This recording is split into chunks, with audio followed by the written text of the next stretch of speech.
Sejak dulu pasar sentral telah menjadi jantung perekonomian Makassar. Di wilayah timur Indonesia, pasar sentral juga dikenal sebagai pasar grosir terbesar.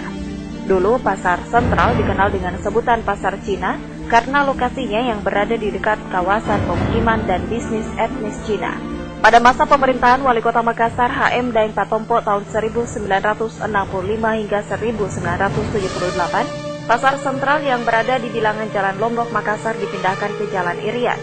Tak dipungkiri dari dahulu hingga saat ini, pasar sentral masih menjadi titik pusat bisnis dan menjadi nadi perdagangan kota Makassar.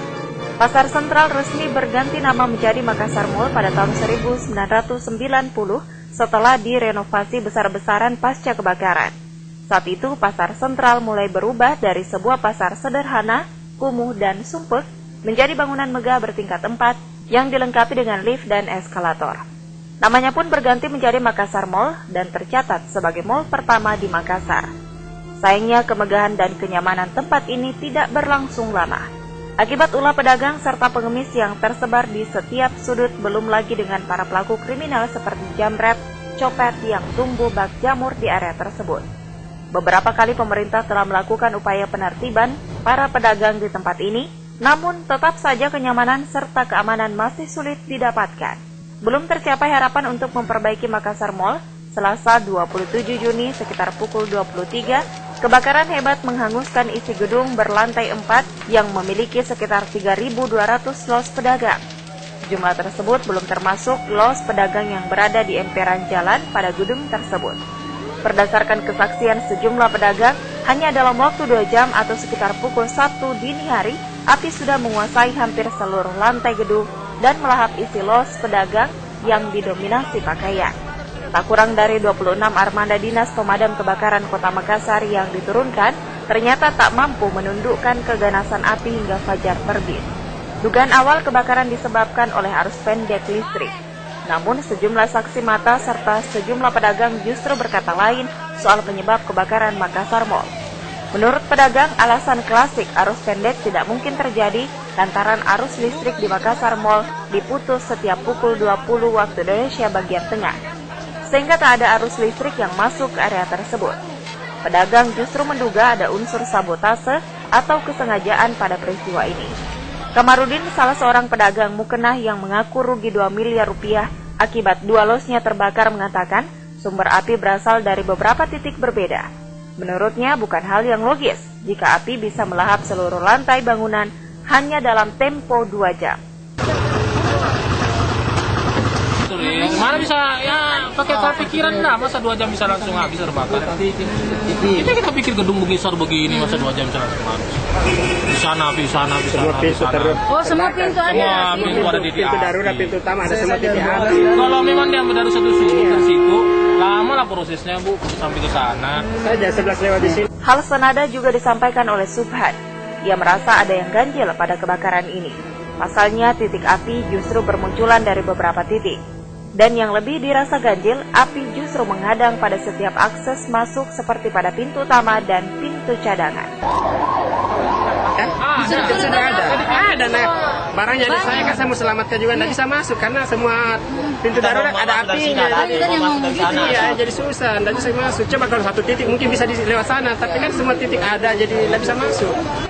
Meski demikian, Wakil Wali Kota Makassar Supomo Guntur yang dikonfirmasi di sela peninjauannya pada lokasi kebakaran membantah hal tersebut. Tempat ini mengira menduga bahwa ini sengaja dibakar karena tidak akan mungkin. Kalau harus katanya kalau enggak. Saya sangka itu. Sekarang kita serahkan kepada Bapak Polisi. Saya sangka itu. Siapa yang akan melakukan hal ini? Tidak akan mungkin. Ya. Kalau diduga sementara itu karena apa ya? Tidak ada. Tanya polisi karena polisi yang tangani masalah ini. Pemerintah hanya ya penanganan yang menyangkut tentang bagaimana solusi ke depan. Ya. Kebakaran ini menyisakan kepedihan mendalam bagi para pedagang. Bagaimana tidak, hampir seluruh pedagang mengaku menderita kerugian yang cukup besar lantaran baru saja menambah stok untuk persiapan hari raya serta pakaian seragam sekolah menjelang penerimaan siswa baru. Kebanyakan pedagang menggunakan sistem kredit pada setiap pembelian stok barang dagangannya. seperti yang dialami Amin, salah seorang pedagang kaos kaki yang mengaku mengalami kerugian hingga 500 juta rupiah karena losnya yang berada di lantai dasar ikut terbakar. Intinya diperkirakan itu nggak nyampe ke bawah, kan yang terbakar kan di lantai atas, lantai 3, lantai 2, lantai dasar.